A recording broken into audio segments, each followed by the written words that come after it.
I think Boston is the best city for anybody to study. It has an amazing number of universities, large, small, extremely competitive ones like Harvard and MIT. Welcome to a new episode of Most Memorable Journeys. My guest today is a very busy man, but I really appreciate that he is spending time with me. I'm not going to say anything else about him at the moment, apart from that he is the Mayor of Nicosia. And then we will find out everything else about him during the talk. Constantinos Yiorkadjis, welcome to Most Memorable Journeys. It's wonderful to be with you, Elizabeth. Oh, thank you so much. We were just having a little chat before, and we found out that I have been living next to your first cousin for the last 25 years. So, we're really nearly family. Yes, we have. So you have been the mayor of Nicosia since, 2013? Approximately 10 years. 10 years. A little bit more than 10 years because we got this extension. Okay. And Nicosia, for those people, because so far, last time I checked the statistics, there are people from 91 countries listening to my podcast. So many people will not know that Nicosia is the last divided capital in the world, right? It's, you need to be here to realize this in actual terms, but it's a horrific sight. If you had been here with me right now, I'm at the municipality office, which is very next to the buffer zone, to the green line that separates the occupied territory to where we are right now. If you just look north, it's the divided line, and you can see the occupied territory. You can see we live, a street apart, basically. And this creates so many problems in managing and living in this area. And actually, Elizabeth, this is one of the reasons that we built the new municipality offices right next to the buffer zone, because one of our strategic priorities is to incentivize people and businesses to come and either stay here or do their business here. And when asking everybody to come and rejuvenate this area, we couldn't be absent.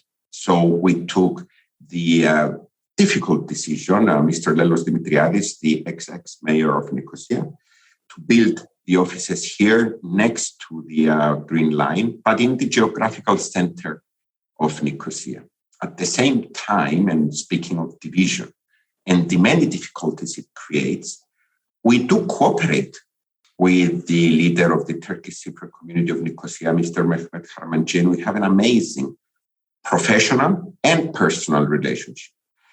And both are needed in order to solve everyday issues that arise because of the division. Wow. I was just going to ask, that was my next question. Are you in touch? Well, is he called the mayor of Nicosia as well?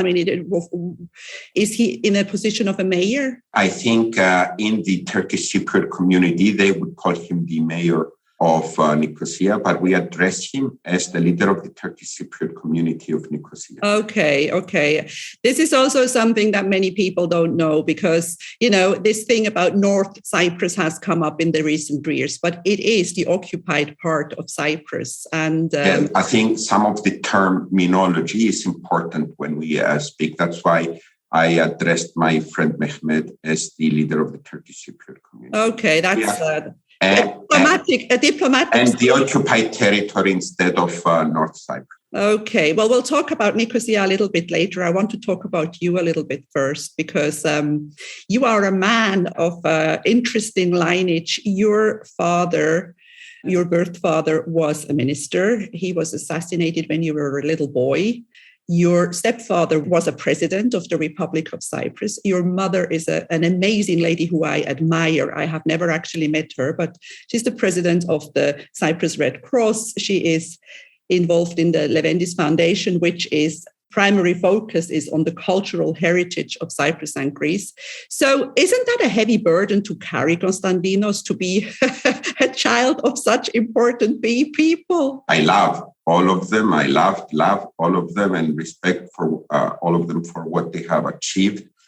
But at the same time, I always felt that I had a blessed and very good upbringing. One of the things that it taught me is to be myself and to be independent. And although I understand the responsibilities that the name carries with it, or the history that it carries with it, at the same time, I have the clarity to understand that each person is its own person, and what we do with our lives, it's our own. So my priority is to be focused, to be hardworking on what I choose to do, and to be result-oriented, specifically trying to improve our city, Nicosia. So what I'm trying to say is, yes, having a name, at some instances, it creates benefits. It is also, in some other instances, a disadvantage, but I wouldn't like to go into that. I keep the beneficial aspect of it, and I acknowledge it. But at the same time, it may open a door. But once you're through that door, you need to work yourself to bring the results. Absolutely. I totally understand that. And I think many people would sort of think that it's too easy for you, and it's not. It's actually, as you say, it may open a door, but then you still have to go through the door and do the work. Well, actually, we, in choosing to become mayor of Nicosia, in my humble view, I chose one of the most difficult, if you call it political posts in Cyprus. One, not the most, but one of the most difficult, where you cannot hide failure. And you cannot hide also good results. After very, very a lot of long hours, hard work, a lot of people helping, because it has been an amazing team effort, we managed to produce results that 10 years ago, I think nobody could have dreamed of in changing certain aspects of our city. I think that's the beauty of it, when you do work hard, but then you can also see it. You see that something has been done.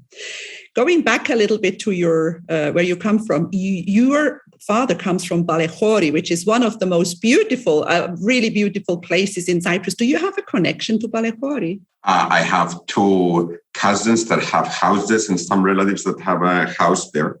But other than that, no, with the exception, of course, of a small museum dedicated to my father. Okay. Now, when you were a little boy, because it's still, we're in most memorable journeys, when was your first flight? When did you go on a plane for the first time? It was before 1970. So I was born in 1968, because I remember going to the Nicosian airport. But I don't have specific memories. But I do remember traveling to the Nicosia airport and the general picture of it. So it was before 1974. One of the first trips that I would remember would be summer holidays with Tassos and my mother and all my brothers, my brother and sisters, because every summer we used to visit France, the birthplace of my mother. And they would always take us to different places to see the various monuments and learn history, history, art, etc., food. Oh, that's wonderful. And again, for our audience who don't know about Nicosia Airport has been closed since the Turkish invasion in 1974. And I do have a podcast episode with Adamos Marneros, the last pilot who landed at Nicosia Airport before it closed. Very sad, really, because normally the airport should be in the capital, shouldn't it? Correct. But after 1970, it was in the capital. It's in the general area of Engomi and Aios Dometios. It's I have visited the area. When I say recently, I mean approximately 5 years ago, and I've seen pictures of the building, which is quite small if you compare it with airports today. But it's an amazingly modern, architecturally speaking, building. I think it's a beautiful building. And now that I had a chance to look at it closely, I wish it didn't have the fate that it actually has. I think at the time it was actually one of the most modern airports in the area. It's sad, but we have to make the best with what we have. You studied in Boston. Did you like Boston? Do you like the US? I think Boston is the best city for anybody to study. It has an amazing number of universities, large, small, extremely competitive ones like Harvard and MIT. My university, Boston University, which I love. Other smaller ones, music ones, you have the Berkeley School of Music. At the end of the day, there are thousands of students in a relatively small city compared to the size and number of university and everything together blends to create an amazingly friendly atmosphere for students. I would strongly recommend everybody to try to somehow study in Boston. I love Boston. I used to be a tour guide when I was young, and I used to travel around the US. It's also really the most European city in the US, in a way. It has this flair, kind of. I think, I don't know if it's European. It may resemble closer a European due to the red bricks of some of the buildings that supposedly the ships used to carry. I mean, the ships that used to export or take the T2 back to Europe. Supposedly, I'm not certain this is correct or if it's an urban myth, supposedly they couldn't come empty and they used to load them with bricks that they then used to build these houses. But you need to check that because I'm not certain if it's just an urban myth that students used to exchange or discuss. It could easily be possible. I mean, I used to talk about American history when I had to entertain my people in the bus. I never heard that, but it's very well possible. And, Boston is historically a very important place in the US, and the Boston Tea Party led to the fight for independence. So it is an important place. But we're not talking about Boston here. We're talking about Nicosia. So you came back to Nicosia when you finished studying. And I also read in your CV or you worked in Romania. I worked in Romania for quite some time. Yeah, it was a wonderful experience. I still have so many good friends that I met there. Not only Romanians, but I used to work with a lot of Irish people as well, and different nationalities.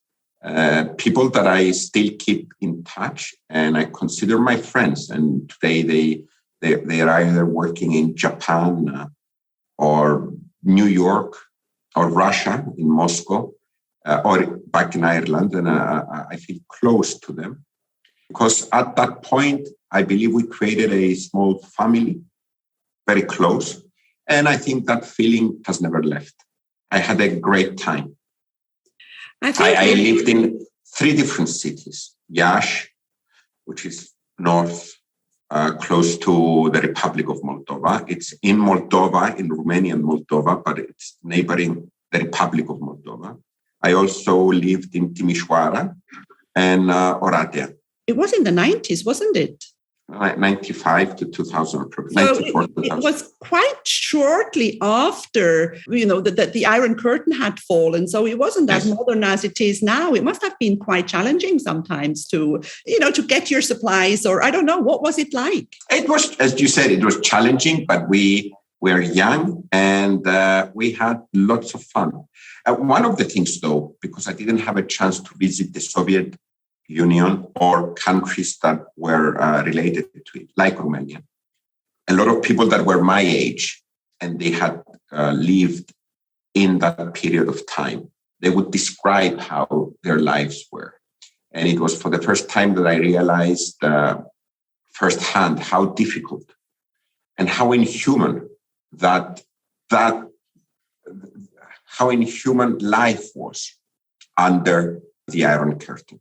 And it's something that more people need to realize. Yeah, that is very, very true. Because as a tour guide, again, I actually traveled through the Soviet Union during the time of this, in the 80s. Yeah, but Elizabeth, maybe when you were traveling while in the Soviet Union, although you would see what you would see and you would interpret that with your own terms. In 94, 95, people that were my friends, they would describe themselves without any fear anymore because there would be nobody looking upon them. They would describe how they actually lived and their experiences during the Soviet time or the Iron Curtain time or the communist time, whatever, however you want to describe it.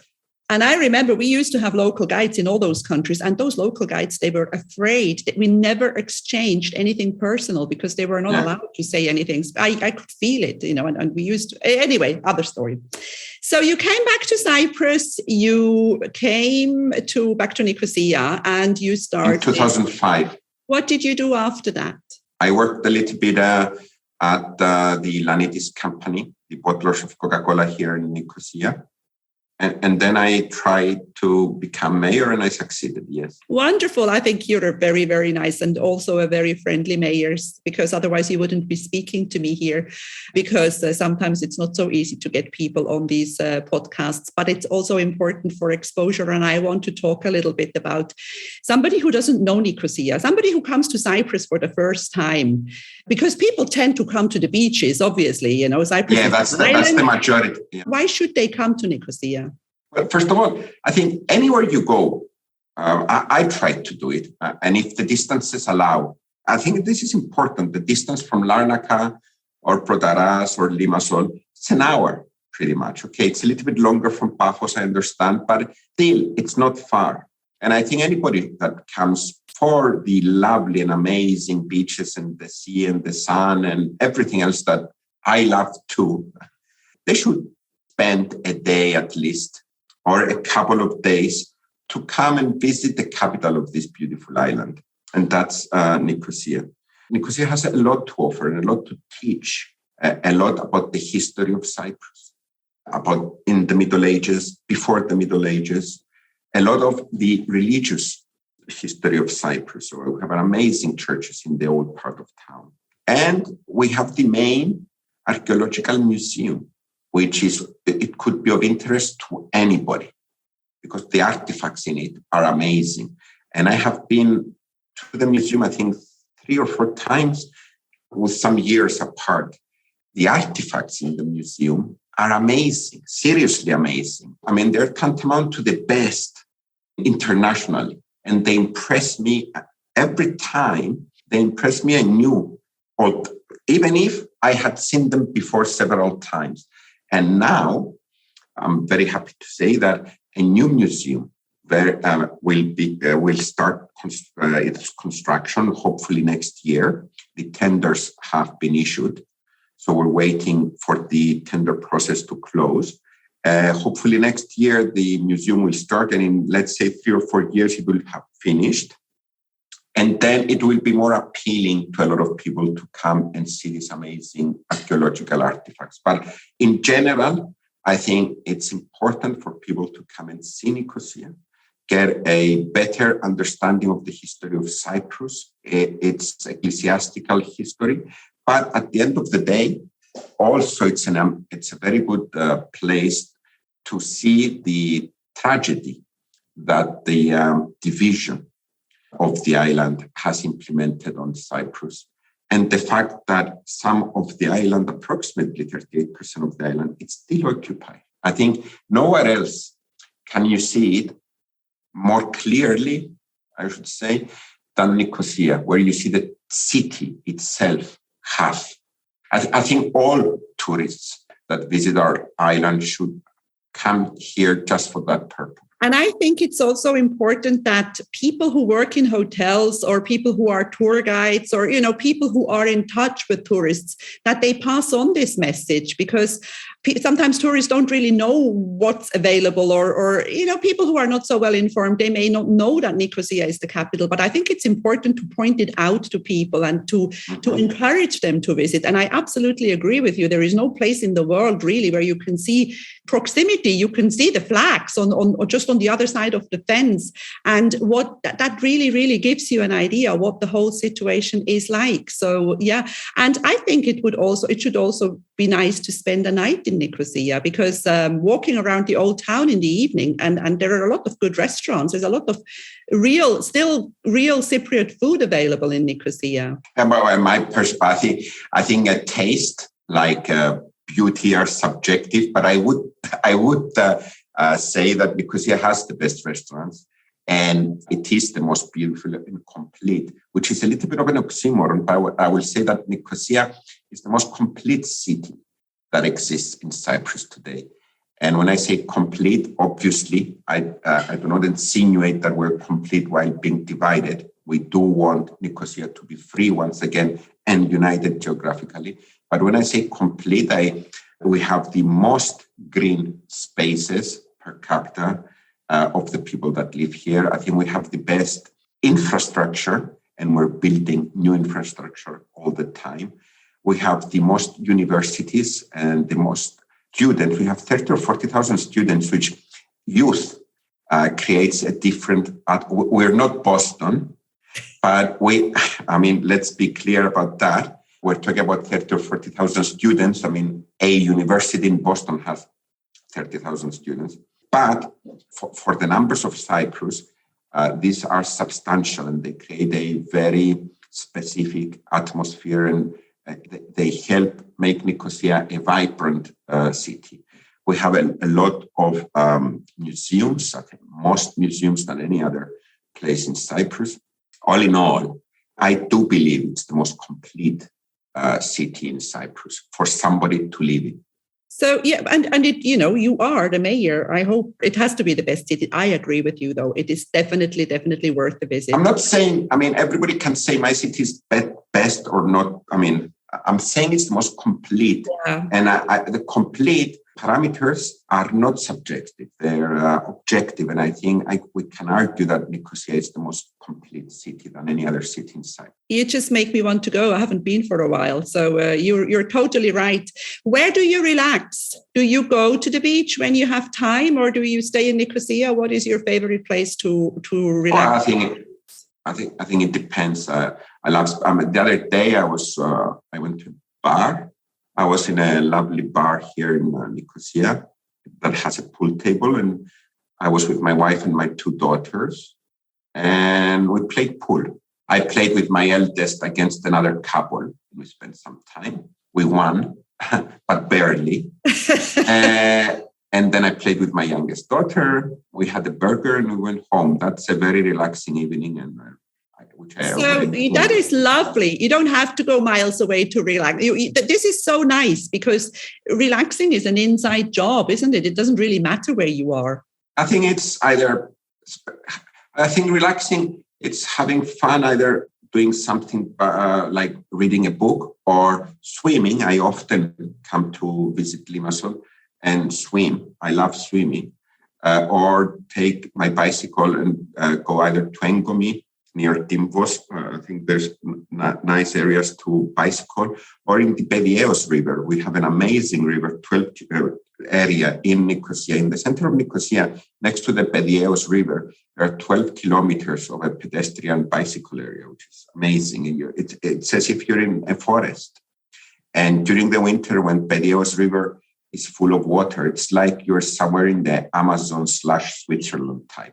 Yeah, it's wonderful. No other city has this in Cyprus. That's fantastic. I am from Switzerland. I don't know if you know that. No, I didn't. So I'll come and check it out and see if it's true. And you need to come in winter, when in the part where it's foresty and there are huge eucalyptus trees, the river is full of water.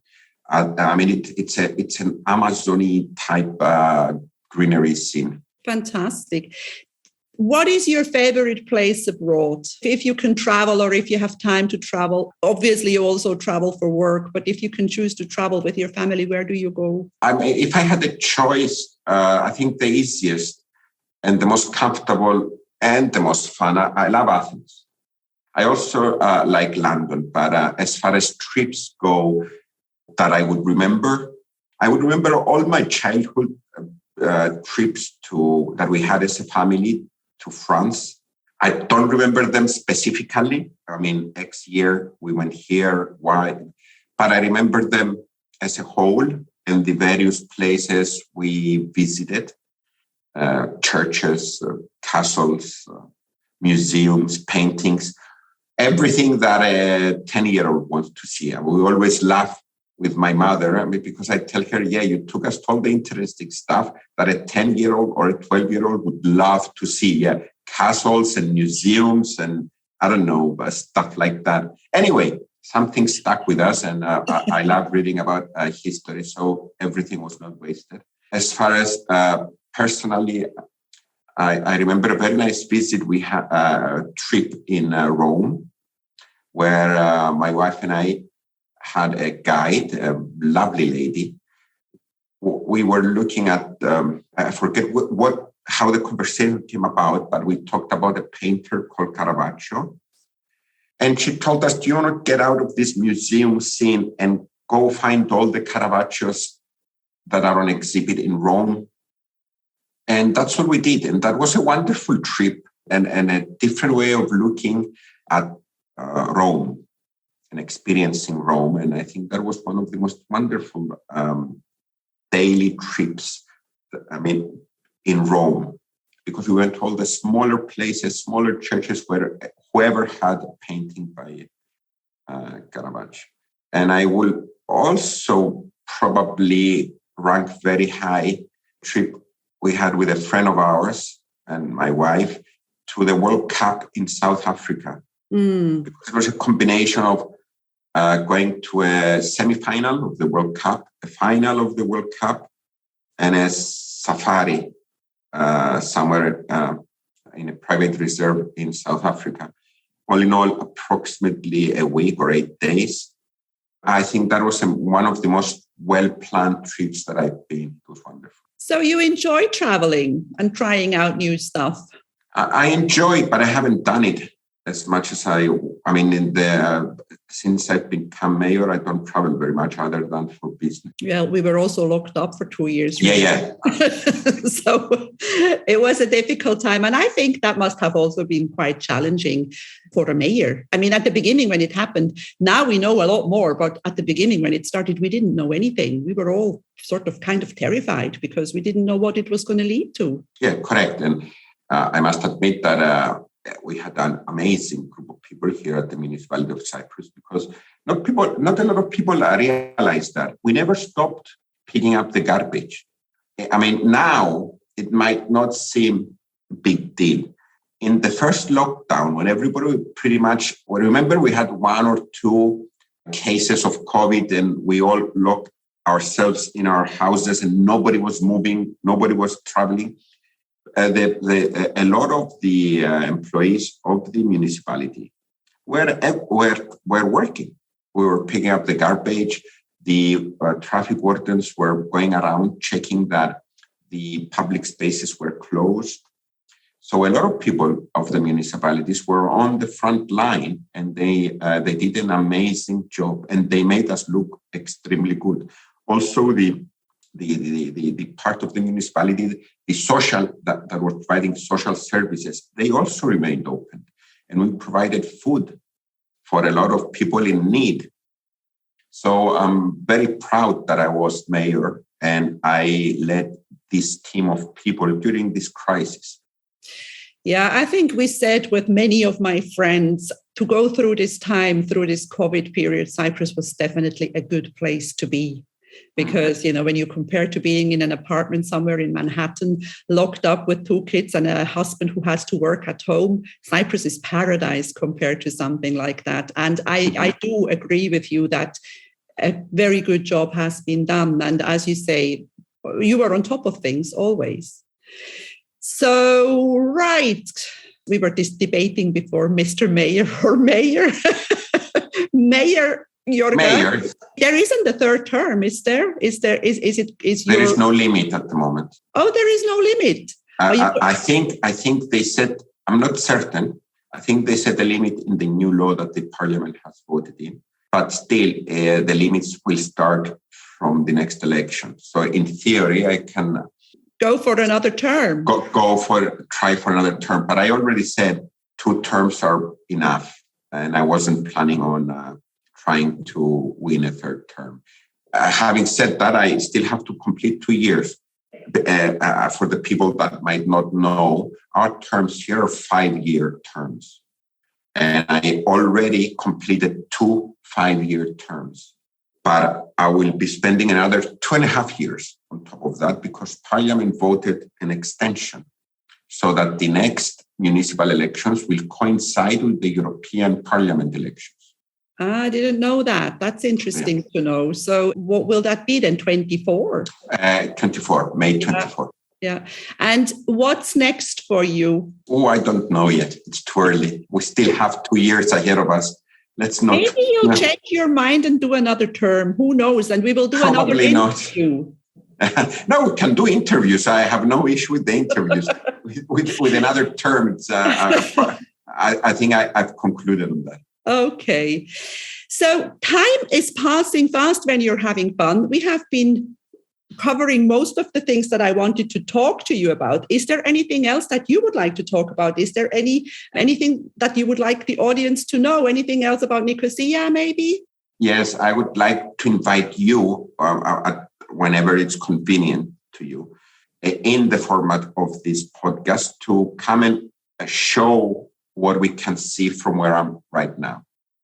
You know, I think a picture is 1,000 words. Yes. And even Cypriot friends that have been born and live in Cyprus, but in other cities, when I invite them and I show them the division of Nicosia, they actually get shocked. When I promote this episode, I will add one of those pictures and people will be able to see what we are talking about, because it's quite difficult for somebody who doesn't know what this really is, because it's real. You know, it's there. It's in front of your nose. Yes. Okay. That's more or less all I wanted from you. I really, really appreciate your time. Thank you so much for being on Most Memorable Journeys. And thank you for inviting me to be. It's been a real pleasure. On the journey. Wonderful. And I hope to see, we'll see how it goes and maybe we'll talk again. Okay. Take care. You too. Thank you. If you enjoy my podcast, please like, share, and subscribe to my channel. You will find all the information in the show notes.